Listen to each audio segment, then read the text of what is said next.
امام بخاری جو ہیں ان کا اصل نام کیا تھا؟ محمد بن اسماعیل.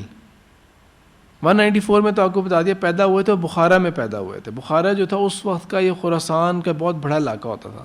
یہ آج کل کہاں پہ ہے؟ پاکستان کے اوپر ایک ملک ہے ازبکستان، یہ ازبکستان میں آتی ہے بخارا.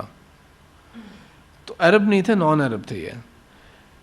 تو یہاں سے انہوں نے ایک شوق ان کا جو پیدا ہوا تھا علم کا، حدیث کا، تو انہوں نے حدیث کا علم لینا شروع کیا تھا. اور اس وقت کے محدثین یا اس وقت کے اسکالرس تھے وہ آج کل کی طرح نہیں ہوتے تھے. آج کل کیا ہے، میں نے آپ لوگوں کو یہ باتیں جو بتائی ہیں میں نے کہاں سے لی ہیں؟ یہاں سے شاپ سے بکس مل جاتی ہیں، بس بکس پکڑ لی مل لی، یا ڈاکیومنٹریز دیکھ لیں، وہ انٹرنیٹ سارا اویلیبل ہے، یا انٹرنیٹ پہ سرچ کر لیا، چیزیں فائنڈ آؤٹ کر لی اگر کوئی باتیں مشکل مل رہی تھیں. بالفرض یہ کہ میں نے آپ کو بتا دیا کہ مسلمانوں نے 719 کے اندر فرانس کے اندر بھی داخل ہو گئے تھے مسلمان، اور فرانس کے مڈ تک گئے تھے. اس کو ویریفائی کرنے کا سب سے آسان طریقہ کیا ہے؟ آپ سرچ انجن کھولیں گے، موسٹ پرابلی گوگل کھولیں گے، اس پہ کیا لکھیں گے آپ؟ صرف یہ 3 لفظ لکھ لینا، اسلام، فرانس، 719، آپ کو بتا دے گا وہ سارے ویب پیجز کھول دے گا. تو آج کل کے یہ جو عالم ہوتے ہیں نا، یہ آج کل کے اسکالرز وغیرہ، ان کو ہم ان طرح کے لوگوں کے اوپر نہیں ہم لوگ جج کر سکتے. انہوں نے یہ نہیں کہ گھر بیٹھے ہوتے تھے اور وہاں سے انہوں نے کوئی دائیں بائیں سے کتابیں لے لیں، کچھ انہوں نے ایکسٹینسولی ٹریول کرتے تھے. بالفرض معلوم ہوا کہ ایک بندہ جو ہے وہ حدیث سناتا ہے اور وہ اس علاقے کے اندر ہے، تو وہاں پہ ٹریول کرنا شروع ہو گئے. ٹریول کرتے گئے اس علاقے تک پہنچے اور جا کے اس بندے سے معلوم کیا کہ میں نے اس سند سے یہ چیز سنی ہے اور اس سند میں آپ کا نام آتا ہے، کیا آپ نے واقعی بات سنی ہے؟ انہوں نے کہا ہاں یہ واقعی بات ہے.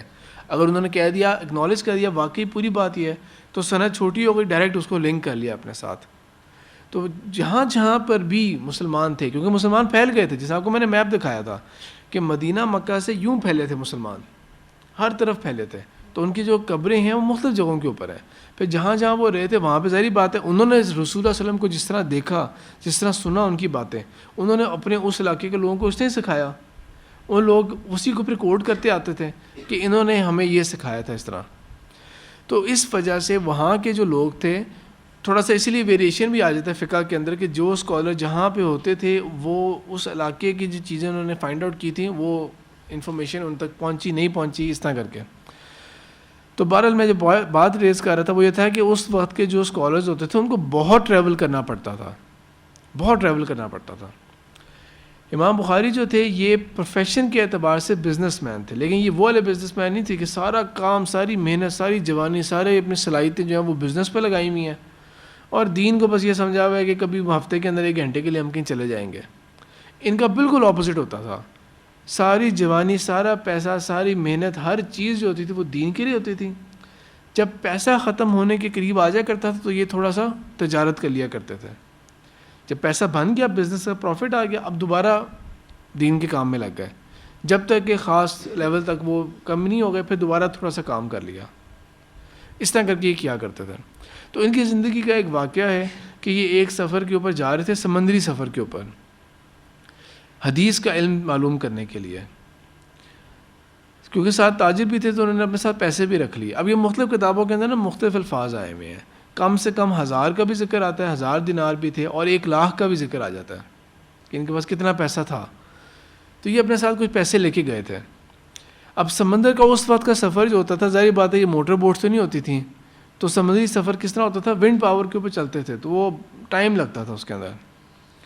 اور جب کافی ٹائم لگتا تھا، جب ہفتے لگ جاتے ہیں، مہینے بھی لگ جایا کرتے تھے سمندری سفر کے اندر، ڈپینڈنگ آن جا کدھر رہے ہیں، کہاں ٹریول کر رہے ہیں. تو پھر آف کورس اس کے اندر اگر آپ کے ساتھ جو کیبن کے اندر جو بندہ ہے وہ اگر اجنبی بھی ہے تو وہ ویسے ہی اس کے ساتھ آپ کی دوستی ہو جائے گی، کیونکہ اتنا عرصہ جب آپ نے اس کے ساتھ ہی رہنا ہے. یہ اس وقت کے زمانے کی بات ہے جب امام بخاری جو تھے یہ ایک مشہور ہو چکے تھے. ان کا علم اور تقویٰ الہیہ جو تھی یہ مشہور تھی، اور ان کے اندر جو صلاحیت تھی اور حدیث کے بارے میں جو ان کا جو فہم تھا وہ تمام علاقے میں مشہور تھا.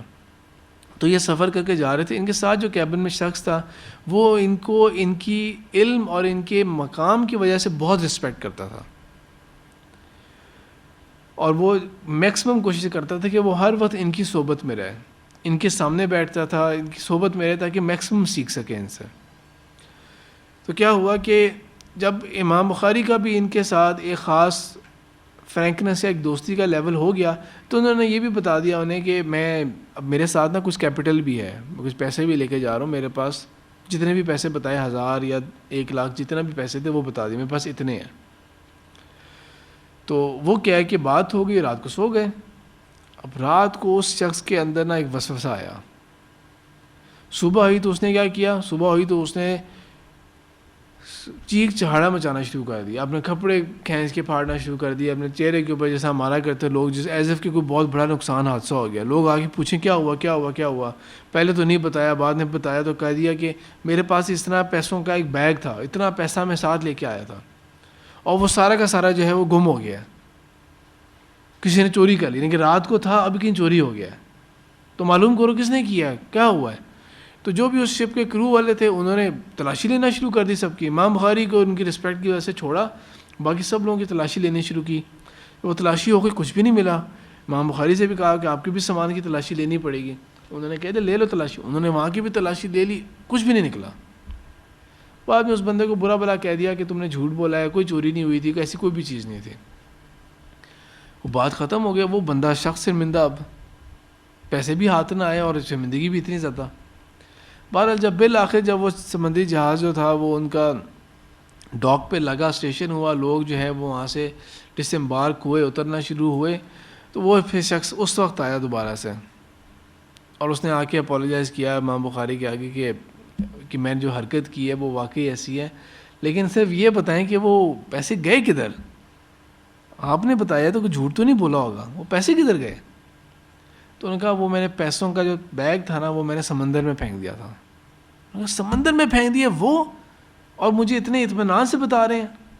تو انہوں نے کہا کہ اللہ کے بندے تم جانتے نہیں ہو کہ میں نے اپنی پوری زندگی کس کام میں کھپائی ہے, پوری زندگی کس کام میں لگائی ہے.